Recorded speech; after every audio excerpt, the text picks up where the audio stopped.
If you've seen the last episode, you saw our interview with Corey Hollick, interior lineman from Nebraska Kearney, Division II school, looking to enter the NFL draft this year. This week, we have another interview. His name is Brad Cecil. He's the starting center for the University of South Florida.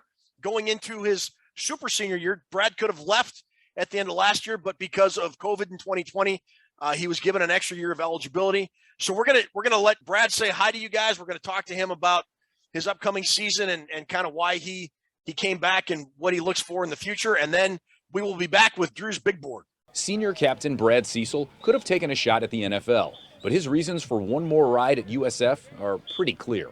I love this team. I love everybody on it. I love the coaches. I love training staff, equipment staff, video staff, our media team. I love everybody in this building, and I truly mean that. Cecil's been through a lot in a Bulls uniform. Now he just wants to finish things the right way.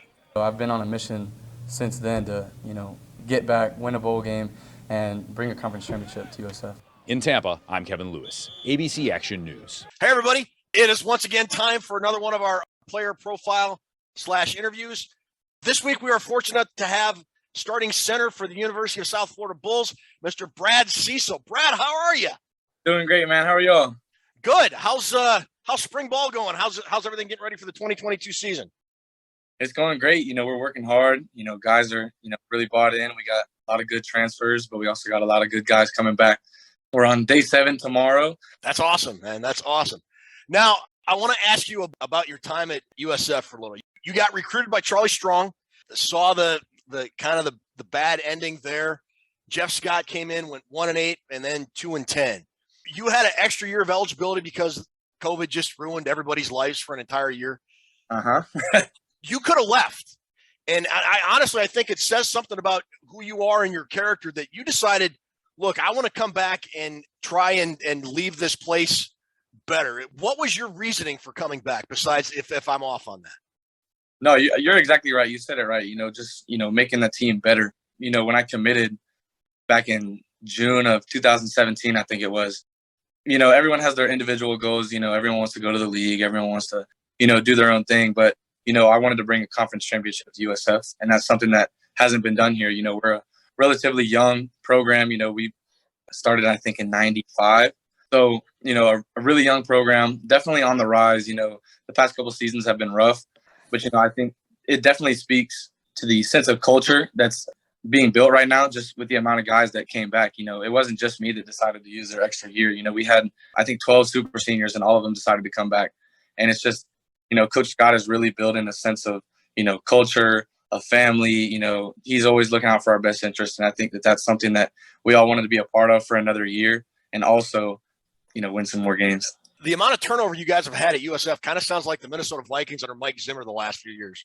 You've had 4 offensive coordinators in your time there. You've had 3 offensive line coaches. You're on your 2nd head coach. Does that turnover in any way help your development because you see different approaches to offense and blocking and pass protection and everything? Or does it hurt because you don't have enough time to focus on the one way a certain O-line coach wants you to do things, or the coach or OC wants you to do things? I think you hit the nail on the head right there. I mean, there's definitely cons to it because, you can't get used to an offense. You have to learn new terminology, new signs. You have to, when new coaches come in, they move players around, they, plug new guys in.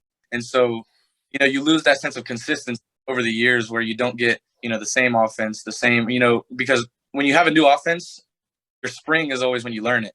So every spring, when you have a new coach, you got to look everything over again. So when you have the same coaches, it really helps learning the plays and forming that gel, that bond on the field that you need to be successful. 2 head coaches, 4 OCs, 3 O-line coaches. I've had 3 strength staffs. Like, it's everything. It's a revolving door. That's just the nature of college football. One thing that was said to me when I was getting recruited was that the only thing constant in college football is change. And I kind of took that with me. I tried to embrace it when I came here because I knew that, coaches, they obviously love where they're at, wherever they're at, but, they're not guaranteed there for your whole time there. So you have to be able to adapt to, new coaches coming in, new players, all that kind of stuff. So, I mean, it's definitely been a ride, but I definitely wouldn't have wanted it any other way because, like you said, I think it's definitely taught me, a lot of different things, like a lot of different coaching styles, a lot of different offenses, different plays. You got continuity coming in from the end of last year to to this spring, or are you dealing with new staff again?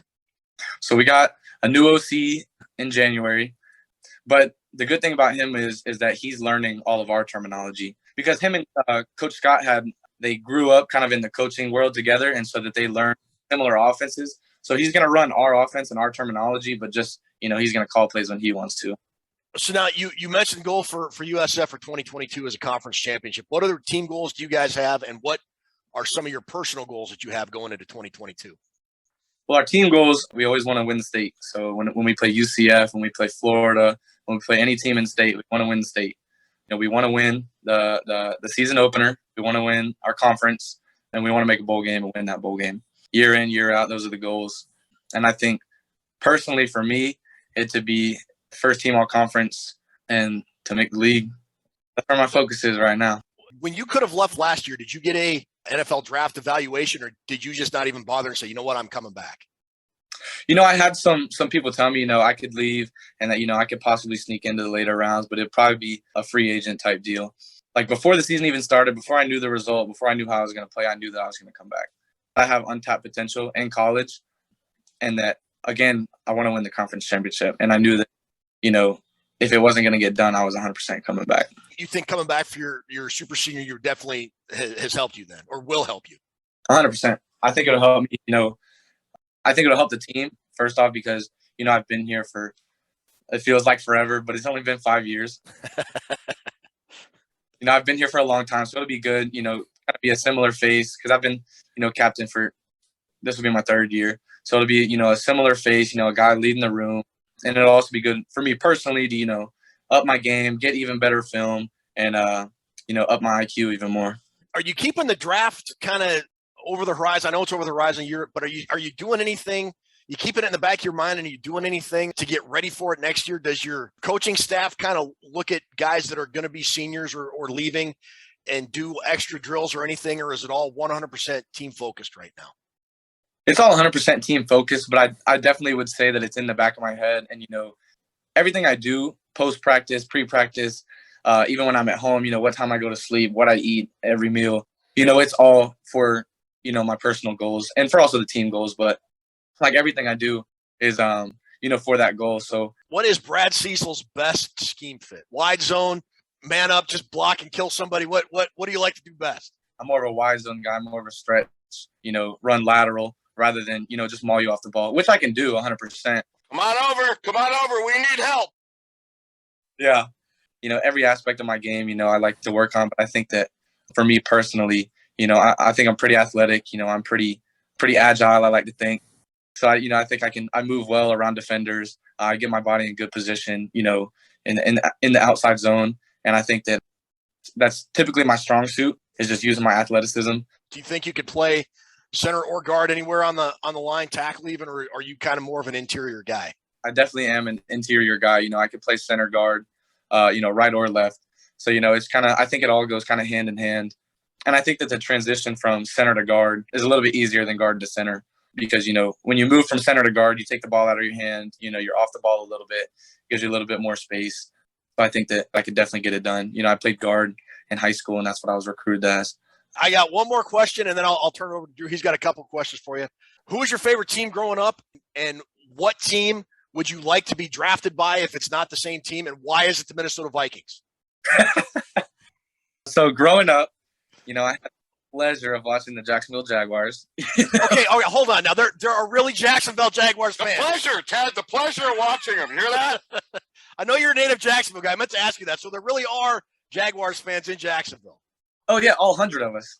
Okay, all right, fair enough. Was Blaine Gabbert really going to be the guy when you drafted him? He wasn't my guy, I'll tell you that. I was born a Jags fan, been a Jags fan my whole life.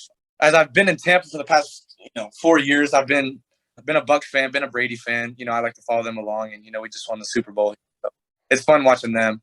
If I had to pick a team to play for, I really couldn't narrow it down, because growing up a Jags fan, being a Jags and a Bucs fan right now, it would be nice to get drafted to them, but it'd truly be an honor to go really anywhere. And it's it's been the dream. It's never been the dream to play for one team or play for play in one state. It's always been whoever's willing to take the shot on me, I'll give them my all. So. Remember that when you're in Buffalo, it's December and it's -40 with the wind chill, and you're not gonna wear a long sleeve shirt because none of the other offensive linemen are, and you want to be a cool guy just like them. Yeah. Freaking freezing out here. Drew, you had a couple questions. You want to give a shout out to anybody at Bartram Trail High School? Oh my gosh, I could go on for days. How much time y'all got? No, we got time. Come on, you know what, Brad? This is your show. This is your time. You want to give a shout out to them, your family members? Do it right now. Shout out Bartram Trail, man. Coach Dean, Coach Sutherland, Coach Parker, Coach Tato. Those are all my guys. Coach McKee. All of them. Have really been a blessing for me. Really throughout high school, and they really made me who I am as a player, but also as a person. I think I take that with me in every aspect of life. And then got to shout out the parents, my mom, dad, stepmom, stepdad, 2 brothers, 2 sisters, everybody. Love them all. Wow, that's a house full growing up. Oh yeah. I got a couple things to go over. Back in October of last year, and it's kind of hard for me to remember. I don't remember what I had for dinner yesterday.